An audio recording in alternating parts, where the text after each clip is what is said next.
So what's up everyone, and welcome back to our channel in another tutorial.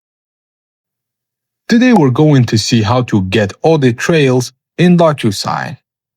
So firstly, look in your Docusign administration dashboard. Find the left-hand navigation pane, scroll down and select Audit Log.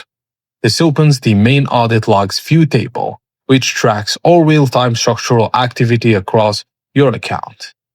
Now review the dashboard data blocks to monitor user operations within the active sessions.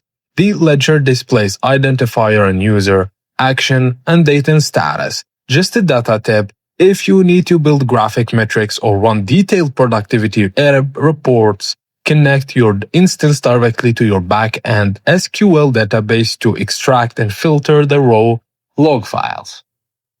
And that's it guys, as simple as that. Thank you for watching, and please don't forget to like the video and subscribe to our channel for more tips and tricks like this. And drop a comment down below letting us know what to cover next. And I will see you on the next video.